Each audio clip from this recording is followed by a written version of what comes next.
The moment Terence Hawthorne's breathing stopped, his lawyer cleared his throat and announced the will would leave everything to the daughter he'd been forced to give up for adoption decades ago. I set down the morphine dispenser, thinking my 6 months of caring for this bitter old man were finally over. Then attorney James Mitchell looked directly at me and asked, "What is your full legal name? If you're watching this, subscribe and let me know where you're watching from."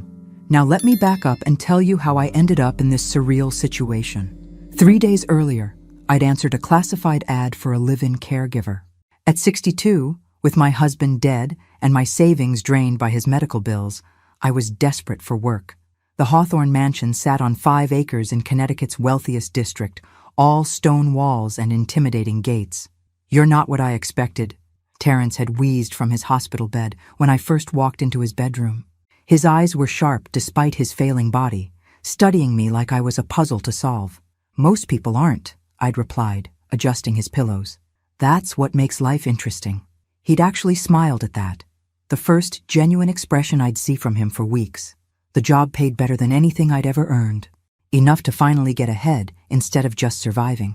But Terence Hawthorne was the most demanding patient I'd ever encountered. His housekeeper, Mrs. Chen, warned me the first week. "He's driven away 12 caregivers in 2 years. Don't take anything personally." But there was something about the way Terence looked at me sometimes, like he was seeing a ghost. And lately, his questions had become more personal, more probing. Yesterday, he'd asked about my childhood, my family, details that seemed unnecessary for a dying man and his employee.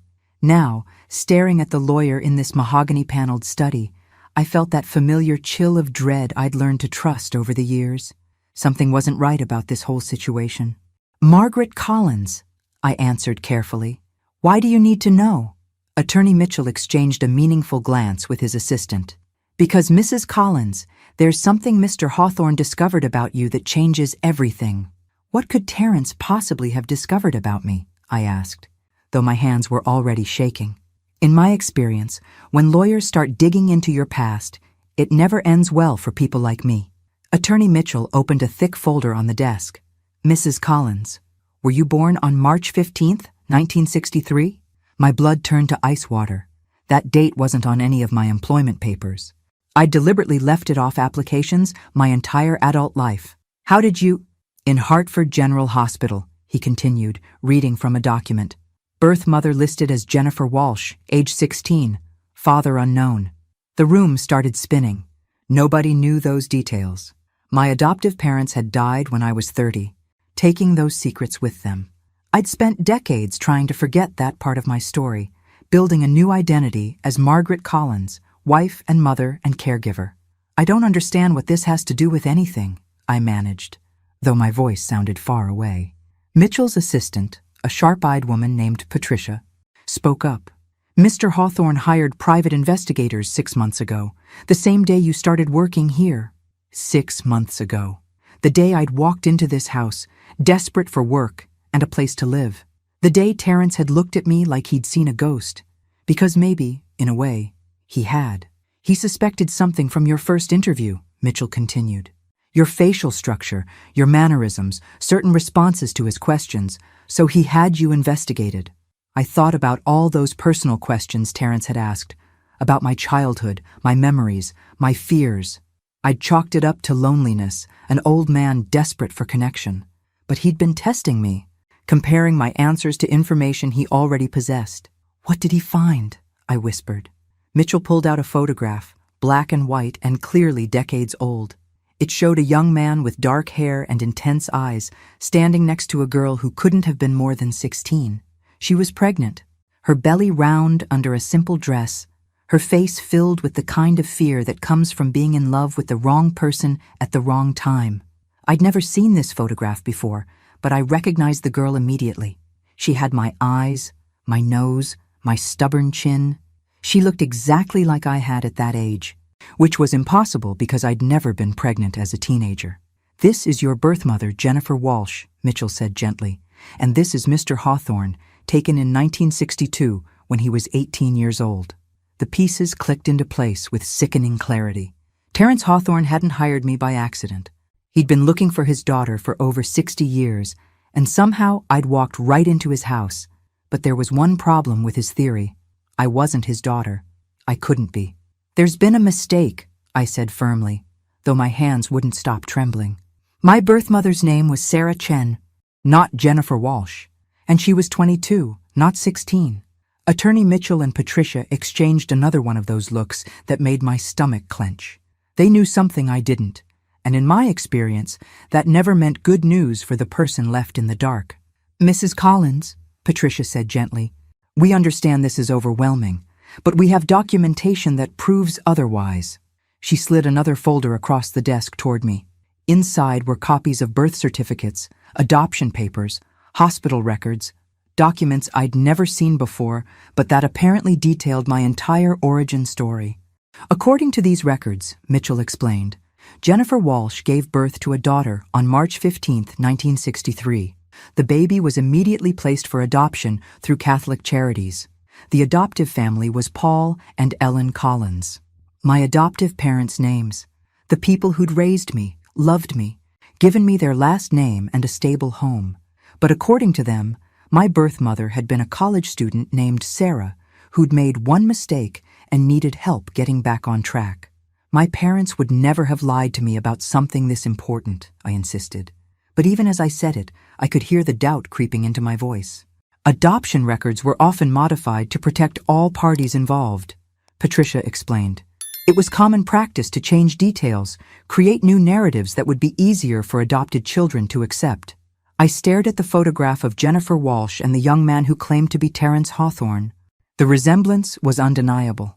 The girl in the picture could have been my twin at that age.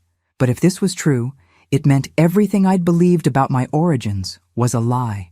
"What happened to Jennifer?" I asked, surprising myself with the question. Mitchell's expression grew somber. "She died in a car accident 6 months after giving birth. She was driving to see the baby, to see you when it happened. Mr. Hawthorne spent the next 40 years searching for the daughter he'd never gotten to meet. A daughter who'd been raised by loving parents under a different name, with a completely different story about her beginnings. A daughter who'd grown up, married, raised children of her own, and never knew she was connected to one of the wealthiest families in Connecticut. If this is true," I said slowly, "if I really am his daughter, then why didn't he tell me? Why hire me as a caregiver instead of just introducing himself?" Patricia smiled sadly. "Because he was afraid you'd think he was just a crazy old man making up stories.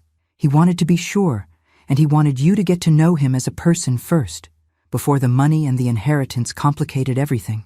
I thought about the past 6 months, about Terrence's endless questions and intense stares, about how he'd insisted I call him by his first name instead of Mr. Hawthorne, about how he'd asked me to read to him every evening, always requesting the same type of stories, tales about families reuniting, about lost children finding their way home. He'd been trying to tell me the truth in his own way, leaving breadcrumbs for me to follow, but I'd been too focused on just surviving each day to see the pattern. "I need to see more proof," I said, though my voice was barely above a whisper. "This is all just, it's impossible." Mitchell nodded as if he'd expected this reaction. "Mr. Hawthorne anticipated your skepticism. He left detailed instructions for exactly this scenario." He opened another file, this one containing what appeared to be a handwritten letter. The paper was expensive stationery, the kind Terrence had always used for his personal correspondence. "He wrote this 3 months ago," Mitchell explained, "after the investigators confirmed their findings. With shaking hands, I took the letter and began to read. My dearest Margaret, if you're reading this, then I'm gone, and you're finally learning the truth. I was too much of a coward to tell you while I was alive. You are my daughter, the child I've searched for every day since Jennifer died. I know this must be shocking, overwhelming, perhaps even unwelcome news. You've built a life as Margaret Collins, and that life has meaning and value completely separate from me. I don't want to take that away from you.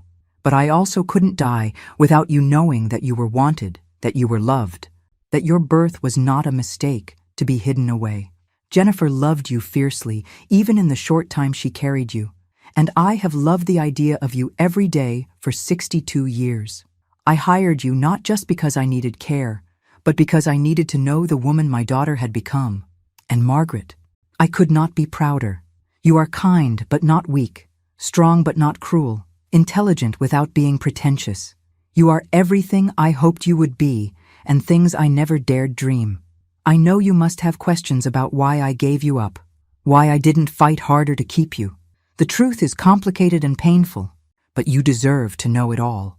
The letter continued for 2 more pages, detailing the circumstances of his relationship with Jennifer, his family's pressure to give up the baby, his decades of regret and searching.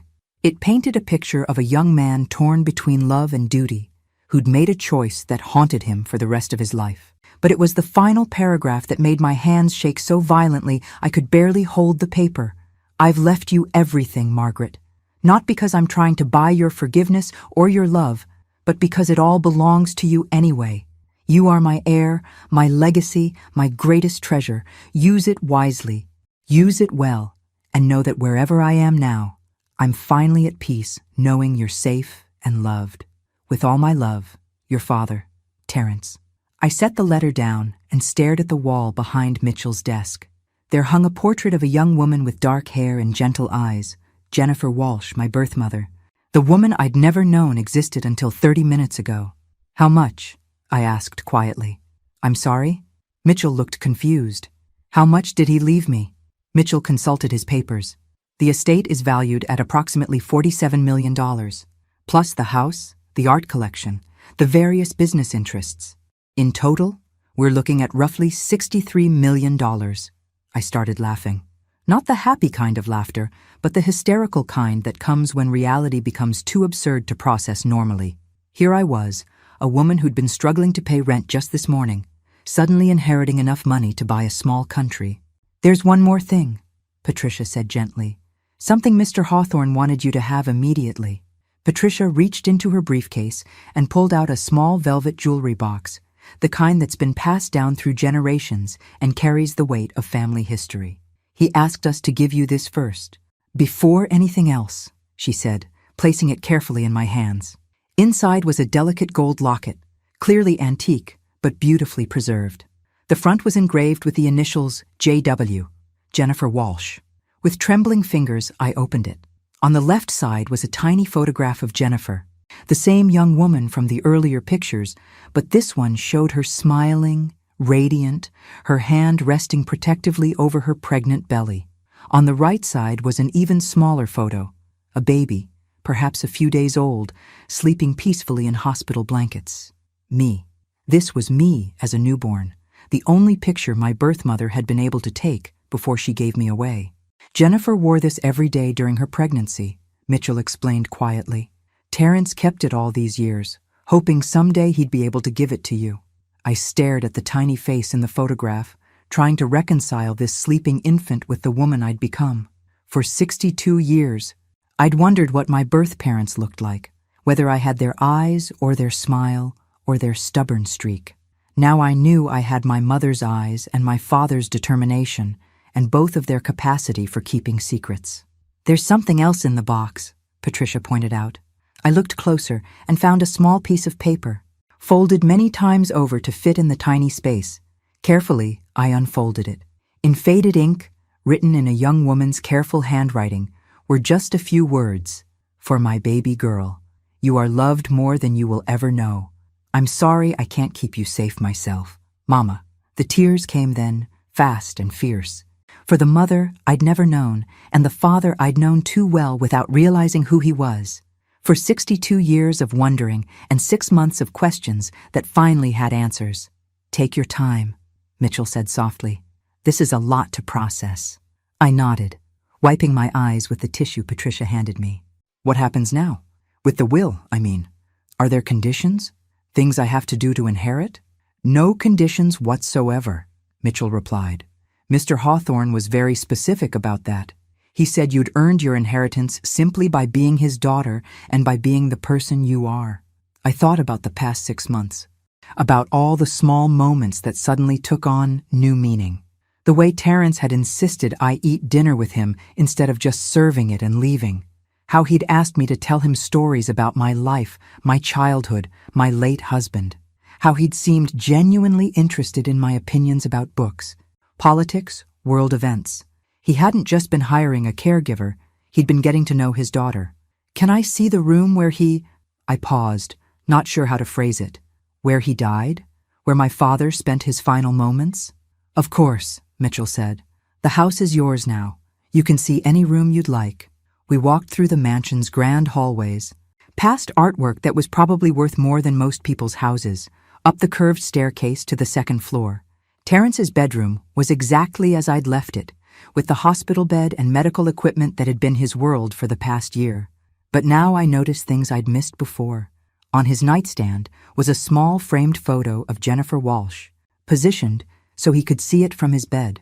On the dresser was a stack of books about adoption reunion stories, and pinned to the bulletin board near his chair was a newspaper clipping about local caregiver services, the same ad I'd answered 6 months ago. He'd been planning this reunion for longer than I'd realized. Every detail had been carefully orchestrated to bring me into his life naturally, without the shock of immediate revelation. Standing in that room, surrounded by the accumulated wealth of a man I'd known as a difficult patient, but who'd actually been my father, I felt a strange mix of grief and relief. Grief for all the years we'd lost, but relief that in the end, we'd found each other, even if I'd found out too late to tell him I understood.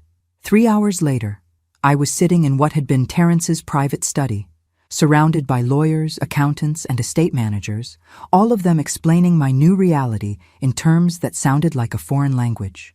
The liquid assets alone will require immediate attention, one man was saying. Treasury bonds, money market accounts, various investment portfolios.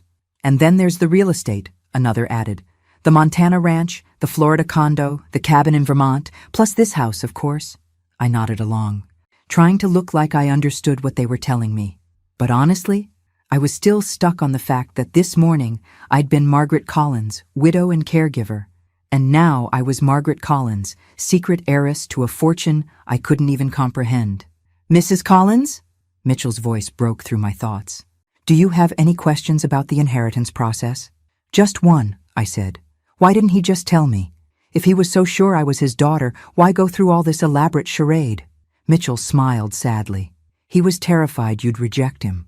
Think about it from his perspective. You'd lived your entire life believing your birth father had abandoned you.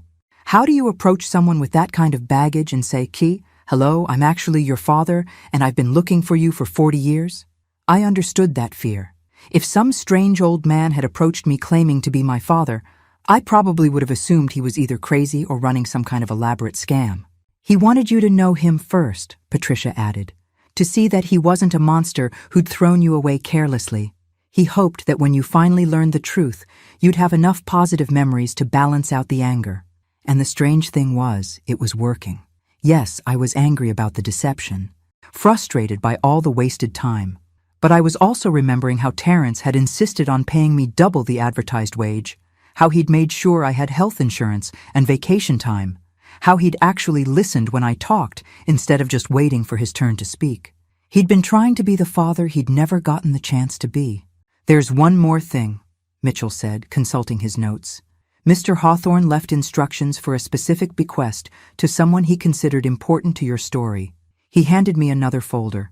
Inside was a check made out to Catholic Charities for $2 million, along with a note, for the organization that kept my daughter safe when I couldn't, and for Paul and Ellen Collins, who loved her when I didn't know how to find her. Even in death, Terrence was trying to make amends for the choices that had separated us. He couldn't undo the past, but he could honor the people who'd filled the role he'd been unable to play. I looked around the study, at the built-in bookshelves filled with first editions, at the Persian rugs and crystal decanters, and all the trappings of old money. Tomorrow, I'd probably feel overwhelmed by the responsibility of managing all this wealth. But right now, I felt something else entirely. I felt like I was finally home. My phone buzzed with a text message from my neighbor back at the apartment complex. Haven't seen you in a few days. Everything okay? I stared at the message, thinking about how to respond. How do you explain that you've just discovered your entire life story was different than you thought? That you've gone from struggling to make rent to inheriting a fortune? That the difficult old man you'd been caring for was actually your father? Instead, I typed back, everything's fine, just some big changes happening. I'll call you soon. Big changes. That might be the understatement of the century. As the legal team packed up their papers and prepared to leave, Mitchell handed me a set of keys. "The house keys," he explained. "And the car keys. There's a BMW in the garage, fully paid off. Mr. Hawthorne wanted to make sure you had reliable transportation." I stared at the keys in my palm, feeling their weight. This morning I'd taken the bus to my job as a caregiver. Tonight, I was the owner of a mansion and a luxury car and more money than I could spend in 3 lifetimes. But more than that, I finally knew who I was and where I came from. And somehow, that knowledge was worth more than all the money in the world. As I walked through my father's house, my house, for the first time as its owner rather than an employee, I wondered what Jennifer Walsh would think of how this story had ended. Would she be proud that her daughter had grown up strong and independent? Would she be amazed at the reunion she'd never lived to see? I stopped in front of the portrait of her in the hallway, studying her young face and gentle smile. "I wish I could have met you," I whispered. "But thank you for giving me life, even when it cost you yours." Tomorrow would bring 100 new decisions, 1,000 details to sort through. But tonight, I was exactly where I belonged, in my father's house, finally understanding the story that had brought me here. The next morning, I woke up in a bed that probably cost more than my annual salary at the nursing home where I'd worked before this. Egyptian cotton sheets, a mattress that felt like sleeping on a cloud, and windows that overlooked gardens I now apparently owned. For a moment I forgot where I was and reached for the alarm clock that wasn't there. Then reality crashed back. I was Margaret Collins, secret daughter of Terence Hawthorne, unexpected inheritor of a $63 million fortune. And I had absolutely no idea what I was supposed to do next. Mrs. Chen knocked softly on the door. "Miss Margaret, there are some people here to see you." People. That couldn't be good. I'd learned over the years that when people show up unannounced, they usually want something you're not prepared to give. I found 3 strangers in the living room, all of them wearing expensive suits and disappointed expressions. The woman leading the group had silver hair pulled back in a severe bun and eyes that could cut glass. "Miss Collins," she said, not bothering to stand. "I'm Victoria Hawthorne Pierce, Terence's niece. These are my brothers, Robert and William. Family." The family Terence had never mentioned in all our months together. Though given their expressions, I was starting to understand why. "We need to discuss this situation," Victoria continued. "This alleged inheritance." Alleged. I almost laughed. "I'm sorry, are you suggesting the DNA tests were wrong? That 3 different lawyers and a team of private investigators all made the same mistake?" Robert, a heavy-set man with Terence's nose but none of his intelligence behind his eyes, stepped forward. "We're suggesting that a convenient deathbed revelation shouldn't automatically entitle you to the family fortune. Especially," William added, "when there are legitimate family members who've been loyal to Terence their entire lives." I looked at these 3 people who shared Terence's DNA but apparently none of his character. "Loyal? Is that what you call showing up after he's dead to contest his will?" Victoria's smile was sharp as a knife. "We visited him regularly. We were here for every holiday, every birthday. Where were you for the first 62 years of his life? Learning to walk, graduating high school, raising my own children, and burying my husband," I replied sweetly. "You know, living the life he chose to give me by placing me for adoption." "This is exactly what we expected," Robert muttered. "Gold-digging attitude, no respect for family traditions." That's when I felt something shift inside me. Maybe it was genetics. Maybe it was finally having enough security to speak my mind. But suddenly, I was channeling every bit of Terence's sharp tongue and steely backbone. "Let me make something very clear," I said, standing up to face them. "I didn't ask for this inheritance. I didn't even know I was related to Terence until yesterday. But he chose to leave me his fortune, and he did it for his own reasons. If you have a problem with that decision, I suggest you take it up with him."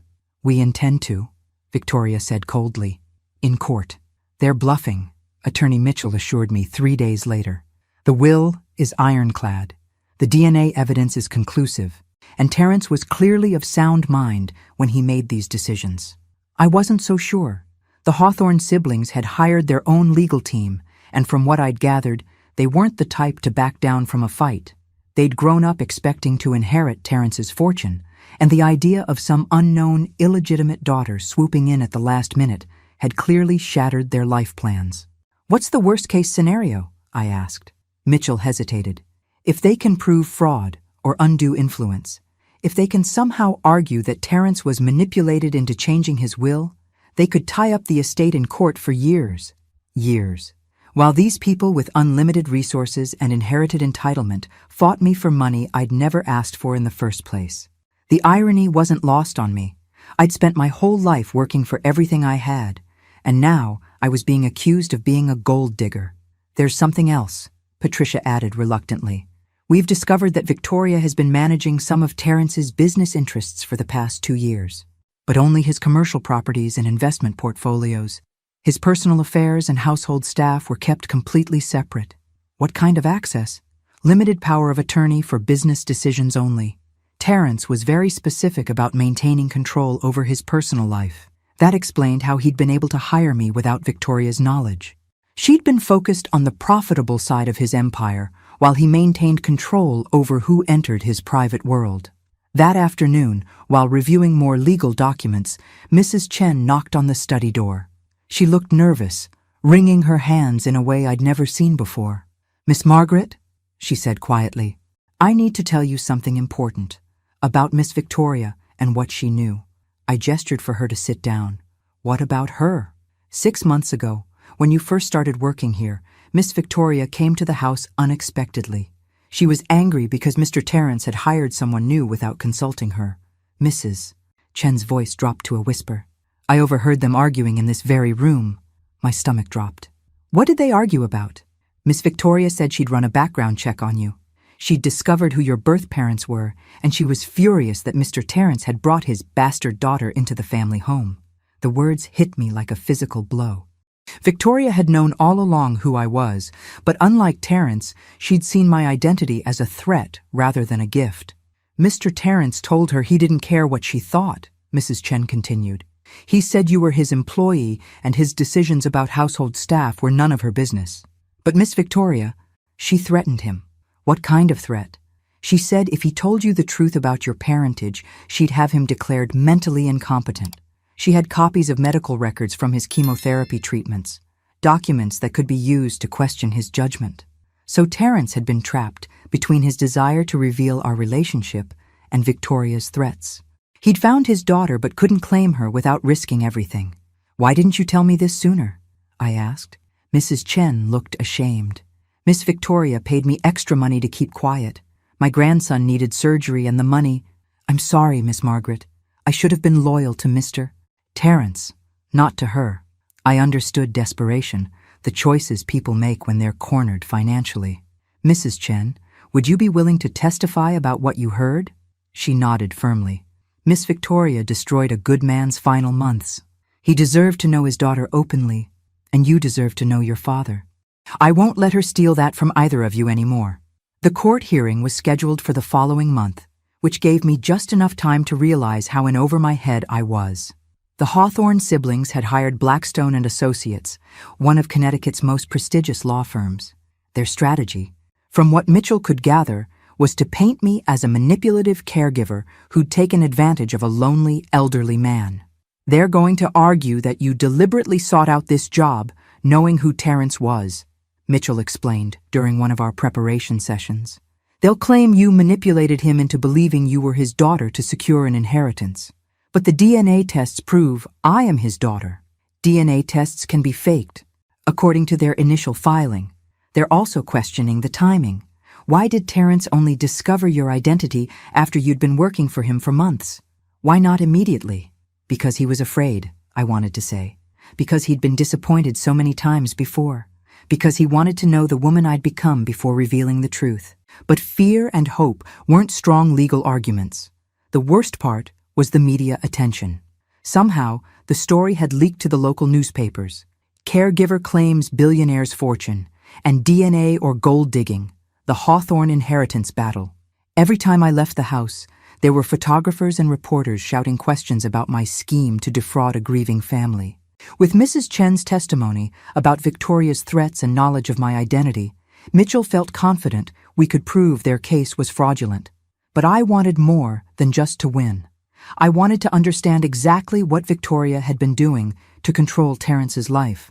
That's when I remembered the locked drawer in Terrence's desk that I'd noticed but never investigated. Using the key ring Mitchell had given me, I found one that fit. Inside were more letters, dozens of them, all addressed to various adoption agencies and private investigators. Letter after letter, year after year, asking for help finding his daughter. The earliest ones were formal, professional. The later ones grew increasingly desperate. But more importantly, there were financial documents showing unauthorized transfers from Terrence's personal accounts, medical records with notes in Victoria's handwriting, and most damning of all, a series of communications between Victoria and Terrence's doctors, where she'd specifically requested limitations on his pain medication and unnecessary treatments. One letter, dated just 3 weeks before his death, was in Terrence's handwriting. If anyone finds this, know that Victoria has been stealing from me for years. She convinced me to sign limited power of attorney papers when I was weak from chemotherapy, then exceeded that authority repeatedly. She's been controlling my medical care, moving my money, and threatening to have me declared incompetent if I contacted Margaret. I'm hiding these documents because Victoria searches my study regularly. She thinks I'm too sick to notice, but I see everything. Margaret, if you're reading this, use these papers to protect yourself and expose the truth. I should have been braver. I should have told you who you were the moment you walked into my life. But Victoria's threats terrified me. Not of losing my money, but of losing you before I'd gotten the chance to know the woman my daughter had become. You are everything I hoped for, and more than I deserved. Don't let them steal what belongs to you. All my love, Dad. The word Dad hit me like a physical blow. He'd known he was dying when he wrote this, and he'd used the one word I'd never gotten to say to him. Armed with Mrs. Chen's testimony and these documents, Mitchell and I prepared for a battle that was about more than inheritance. It was about justice for a man who'd spent his final months being controlled and threatened by the people who should have protected him. Victoria had underestimated 2 things: how much evidence Terrence had managed to hide, and how determined his daughter could be when fighting for someone she loved. The night before the court hearing, I couldn't sleep. I kept thinking about Jennifer Walsh, about the young woman who'd given up her daughter to give her a better life, about Terrence, who'd spent over 60 years searching for that daughter and died just weeks after finding her, about the strange twist of fate that had brought me to his house as a caregiver when I could have walked into his life as his child decades earlier. I'd spent the past week reviewing all the evidence we'd gathered. Mrs. Chen's testimony about Victoria's knowledge and threats, the financial documents showing unauthorized transfers, the medical records proving Victoria had interfered with Terrence's treatment. It should have been enough to win our case, but I couldn't shake the feeling that Victoria had one more card to play. At 3 a.m, I gave up on sleep and went to Terrence's study. I'd been spending a lot of time there lately, trying to understand the man who'd been my father. Tonight, I was drawn to the family photographs on his desk, pictures of the Hawthorne siblings as children, images of family gatherings and holiday celebrations. In every single photograph, Terrence looked like an outsider at his own family events. He was always slightly apart from the group, always watching rather than participating. Even as a young man, he'd had the same isolated expression I'd noticed during his final months.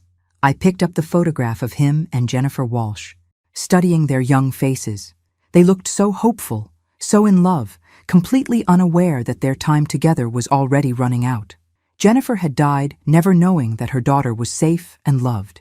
Terrence had lived his entire life wondering if he'd made the right choice in giving me up. The cruelest irony was that they'd both gotten what they wanted most, for me to have a good life, but neither had lived to see it happen. My phone buzzed with a text from Mitchell. Victoria's team filed a motion this afternoon requesting the hearing be postponed. They claim they need more time to review the new evidence. Judge denied it. We proceed as scheduled tomorrow morning. So they were getting desperate. Good. Victoria had spent years controlling and manipulating Terrence, stealing from him while threatening to destroy any chance of a relationship with his daughter. Tomorrow, she would finally face consequences for those choices. I thought about the letter Terrence had hidden, where he'd called me Dad for the first and last time. about how he'd spent his final weeks gathering evidence to protect me from a family that had never wanted me to exist. About Mrs. Chen, who'd found the courage to speak truth despite years of being paid to stay silent. Tomorrow wouldn't just be about inheritance or money. It would be about justice for a man who'd been too afraid to claim his daughter while he was alive, but brave enough to protect her after he was gone. I fell asleep in Terrence's chair, surrounded by the books he'd loved and the photographs that told the story of a life spent searching for connection. When I woke up at dawn, I felt ready to face whatever Victoria threw at us, because I wasn't just Margaret Collins anymore, fighting alone against people with more money and power than I'd ever imagined. I was Terence Hawthorne's daughter, and I'd inherited more than just his fortune. I'd inherited his determination to see justice done, even when it took decades to achieve. The courtroom was packed when Mitchell and I arrived the next morning. Victoria and her brothers sat with their legal team, looking confident and entitled. The media filled the gallery, cameras ready to capture what they expected to be my humiliation. I felt calm for the first time in weeks. Victoria's lawyer spoke first, painting me as a conniving caregiver who'd manipulated a vulnerable elderly man. He questioned the timing of the DNA tests, suggested I'd somehow falsified the results, and portrayed the Hawthorne siblings as devoted family members being cheated out of their rightful inheritance. "Your Honor," he concluded, "this woman preyed on my client's uncle in his weakest moments. She deserves nothing but contempt from this court." When it was Mitchell's turn, he stood slowly and smiled. "Your Honor, everything opposing counsel just said is correct about one thing. Someone did prey on Terence Hawthorne in his final years, but it wasn't my client." He called Mrs. Chen as our first witness. She testified clearly and confidently about overhearing Victoria's threats, about being paid to keep silent, about Victoria's knowledge of my true identity months before Terence's death. So Ms. Pierce knew that Margaret Collins was Mr. Hawthorne's biological daughter, but publicly claimed to be shocked by this revelation? Mitchell asked. "Yes, sir. She knew exactly who Miss Margaret was from the beginning." Next, Mitchell presented the financial documents we'd found in Terence's desk. Bank records showing unauthorized transfers, medical records with Victoria's handwritten notes limiting his care, communications where she'd exceeded her limited power of attorney. The defendants didn't just know about Ms. Collins' true parentage, Mitchell continued. They actively concealed it while systematically stealing from Mr. Hawthorne and controlling his medical treatment. Victoria's face had gone white. Her lawyer was frantically whispering in her ear, but she was staring at the documents like they were poisonous snakes. "Your Honor," Mitchell concluded, "this isn't a case about a gold-digging caregiver. This is a case about financial elder abuse, medical interference, and fraud. My client isn't just Terence Hawthorne's rightful heir. She's the victim of a family conspiracy to keep her from knowing her father." Victoria shot to her feet before her lawyer could stop her. "This is insane! She manipulated him! She's not even really family!" The judge's expression grew stern. "Ms. Pierce, DNA evidence clearly establishes Miss Collins as Mr. Hawthorne's biological daughter. Your own housekeeper testified that you were aware of this fact months ago. Please explain the discrepancy." Victoria's composure finally cracked completely. "So what if I knew? That woman had no right to waltz into our family and claim what belongs to us. We're the ones who visited him, who took care of his business interests, while stealing from him," the judge interrupted coldly. "The financial records are quite clear on that point." The judge reviewed the evidence for what felt like hours. Finally, he looked up. "I'm not only validating Mr. Hawthorne's will in its entirety," he said, "I'm also ordering a criminal investigation into the defendant's financial activities and potential medical interference. This court finds clear evidence of elder abuse and fraud." As the gavel came down, I felt a weight lift from my shoulders that I hadn't even realized I'd been carrying. Not just the weight of this legal battle, but the weight of a lifetime of wondering who I was and where I came from. Outside the courthouse, reporters shouted questions about my plans for the inheritance, whether I'd press charges against the Hawthorne siblings, what it felt like to go from caregiver to millionaire overnight. "I plan to honor my father's memory," I said simply, "and to use what he left me to help other families find each other the way we did." 6 months later, I established the Jennifer Walsh Foundation, dedicated to reuniting adopted children with their birth families. The Hawthorne Mansion became a retreat center for adoption support groups. Victoria and her brothers were serving time for elder abuse and fraud. And every evening, I sit in Terrence's study, my study now, reading the letters he wrote to me over the years, but never sent. Letters full of love and hope, and the kind of dreams that don't die, even when they take over 60 years to come true. I never got to call him Dad while he was alive, but every day I feel him with me, proud of the woman his daughter became and grateful that love really can find a way, even across decades of separation and walls of secrecy.